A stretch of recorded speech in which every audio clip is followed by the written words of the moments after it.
Magandang gabi sa lahat. So, nandito na naman tayo sa ating evening devotional October 7. So, before that, magpapakilala ako. My name is Eleanor. I'm Rose, your speaker for tonight. So, entitled, Christ is the True Vine. Ang teksto ay makikita sa John 15:1. Sabi dito, I am the true vine and my Father is the husbandman.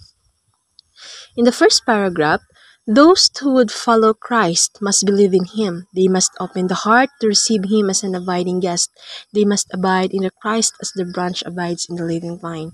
There is a vital union formed between the parent stock and the branch, and the same fruit appears upon the branch that is seen upon the tree. Thus, the Lord will work through the human agent who unites himself to Jesus Christ. Those who have an abiding trust in Christ will, like Enoch, have a sense of the abiding presence of God. Why is it that there are so many who feel in uncertainty, who feel that they are orphans? It is because they do not cultivate faith in the precious assurance that the Lord Jesus is their sin bearer. So, dito sa unang paragraph, ang nagsasabi na si Jesus mismo ang nagsasabi na siya ang true vine o ang tunay na puno at ang Diyos Ama ang husbandman or known as ang tagapangalaga ng mga branches. So, ibig sabihin, para maging followers ng Panginoon, kailangan natin magtiwala at maniwala sa Kanya. At hayaan siyang pumasok at manahan sa puso natin. Parang yung branch na nakakabit sa puno, dapat tayo ay manatili kay Jesus para patuloy tayong mabuhay at mamunga. Kapag may connection tayo sa Panginoon, yung life na mayroon siya ay dadaloy din sa atin. Kaya ang fruit o bunga ng ating mga gawa ay kagaya rin ng nasa puno, which is righteousness. So, dagdag pa dito, no? Na dito rin paniniwanag na kung tayo inanatili kay Jesus, ang Diyos ay kikilos sa atin. Kapag magtitiwala tayo kay Jesus, just like Enoch, na naramdaman niya ang presence ng Panginoon sa kanyang buhay. Just like Him, magkakaroon tayo ng sense of peace and security. Kaya yung mga tao na feeling uncertain or parang nawawala na ng pag-asa, it is because they fail to fully trust Jesus, no? At hindi nila pinapaniwalaan ng buo na si Jesus ang tagapagligtas at tagapasan ng kanilang mga kasalanan. So, in the next paragraph, it was in behalf of those who had transgressed the law that Jesus took upon Him human nature and became like unto us, in order that we might have everlasting peace and assurance. We have an advocate in the heavens, and whosoever accepts Him as his personal Savior is not left an orphan to bear the curse of his own sins.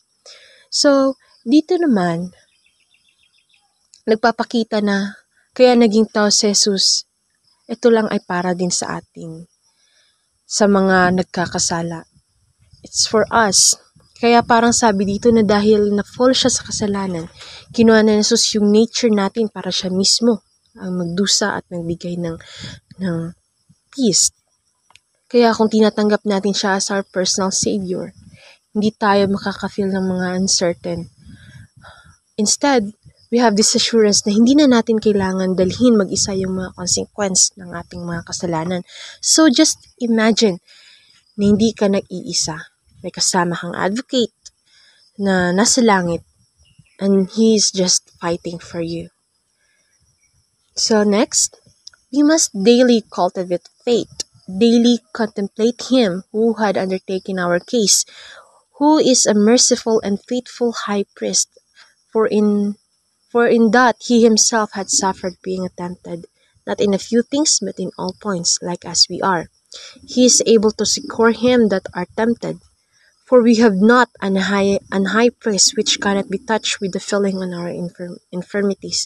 Even now in heaven, He is afflicted with our afflictions, and as a living Savior, as an interested advocate, He is making intercessions for us.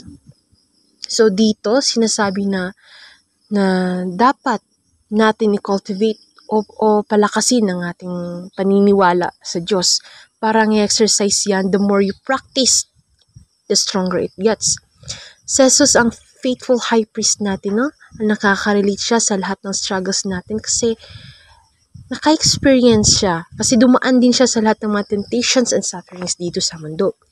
Kaya kapag may mga pagsubok tayo, siya mismo ang tumutulong sa atin.